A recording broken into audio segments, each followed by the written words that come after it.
छत्तीसगढ़ के सबसे प्राचीन मंदिरों में से एक जांजगीर चांपा जिले के चंद्रपुर की छोटी सी पहाड़ी के ऊपर विराजती है मां चंद्रहासिनी। साथ ही यहाँ बने पौराणिक व धार्मिक कथाओं की सुंदर झांकियां, लगभग 100 फीट विशालकाय महादेव पार्वती की मूर्ति आदि मां चंद्रहासिनी के दर्शन के लिए आने वाले श्रद्धालुओं का मन मोह लेती है। चारों ओर से प्राकृतिक मनमोहक सुंदरता से घिरे चंद्रपुर की खूबसूरती देखने लायक है। महानदी व मांड नदी के बीच बसे चंद्रपुर में मां दुर्गा के 52 शक्तिपीठों में से एक स्वरूप मां चंद्रहासिनी के रूप में विराजित है।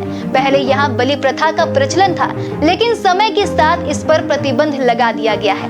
छत्तीसगढ़ की महत्वपूर्ण मंदिर चंद्रहासिनी देवी मंदिर महानदी के तट पर स्थित है। तो चलिए आपको बताते हैं मां चंद्रहासिनी मंदिर की पूरी जानकारी। 30 किलोमीटर दूर चित्रोत्पला गंगा महानदी के तट पर बसे नगर चंद्रपुर की पहाड़ी पर विराजमान मां चंद्रहासिनी माता एवं नदी के बीच स्थित मां नाथलदाई श्रद्धालुओं एवं भक्तों का आकर्षण केंद्र है। मां चंद्रहासिनी देवी एवं मां नाथलदाई मंदिर एक प्राचीन मंदिर है। एक ओर जहां महानदी अपने स्वच्छ जल से दोनों माताओं का पांव पखारती है, तो वहीं दूसरी ओर मांड नदी क्षेत्र के लिए जीवनदायिनी से कम नहीं है। यह मंदिर अंचल के देवी भक्तों का श्रद्धा का केंद्र है। माता पर श्रद्धालुओं का इतना विश्वास है कि लोग दूर दूर से दर्शन के लिए आते हैं और माता रानी सबकी मनोकामनाएं पूरी करती हैं। राज्य एवं अन्य प्रांत में प्रसिद्ध मां चंद्रहासिनी मंदिर में प्रतिवर्ष नवरात्र में मनोकामना ज्योति कलश प्रज्वलित की जाती है एवं मां चंद्रहासिनी मंदिर से कलश यात्रा निकाली जाती है, जिसमें बहुत सारे श्रद्धालु जुड़ते हैं। मां चंद्रहासिनी के दर्शन के लिए अन्य प्रांत व विदेशों से भी श्रद्धालु पहुंचते हैं। ऐसी मान्यता है कि मां सती का वामक पोल महानदी के पास स्थित पहाड़ी में गिरा, जो बाराही मां चंद्रहासिनी का मंदिर बना, और मां की नथनी नदी के बीच टापू में गिरा, जिससे मां नाथलदाई के नाम से मंदिर बना। यहाँ की एक अन्य कथा के अनुसार कहा जाता है कि एक बार संबलपुर के राजा चंद्रहास यहाँ जंगल में आखेट करने आए थे।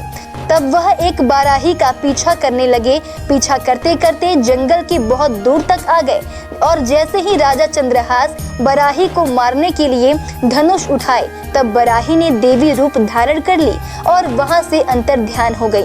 फिर रात को वह देवी स्वप्न में आकर राजा से कहती है, राजन, आप मेरा यहाँ पर मंदिर बनवाइए और आप अपना यश कृति बढ़ाइए। जिसके बाद माता का आज्ञा पालन करते हुए राजा चंद्रहास ने महानदी के तट पर बने पहाड़ी पर मां चंद्रहासिनी के मंदिर का निर्माण कराया एवं मां की छोटी बहन मां नाथलदाई का मंदिर नदी के बीच बने टापू में कराए। आपको बताते चले कि मां नाथलदाई नदी के बीच टापू पर है, मगर नदी में कितनी भी बाढ़ आए लेकिन माता का मंदिर कभी नहीं डूबा। कहा जाता है कि मां चंद्रहासिनी संतान दाहिनी है और वह अपने भक्तों की हर मनोकामनाएं पूरी करती हैं। मां चंद्रहासिनी के श्रद्धालु छत्तीसगढ़ के साथ साथ उड़ीसा से भी बड़ी संख्या में आते हैं। कहा जाता है कि मां चंद्रहासिनी और उनकी छोटी बहन नाथलदाई के दर्शन करने मात्र से ही भक्तों की मनोकामनाएं पूरी हो जाती हैं। मां चंद्रहासिनी और नाथलदाई की एक पौराणिक कथा भी है, जिसमें एक निर्दयी औरत अपने छोटे बच्चे को पुल के ऊपर से नीचे फेंक देती है, जिसे मां चंद्रहासिनी व नाथलदाई अपने आंचल में रख लेती है और मासूम सी जान को बचा लेती है। इस घटना के बाद से भक्तों की मां के ऊपर श्रद्धा और बढ़ गई, जिसके बाद चंद्रपुर में नवरात्र के साथ साथ साधारण दिनों में भी हजारों की संख्या में श्रद्धालु माता के दरबार आकर उनका आशीर्वाद लेते हैं।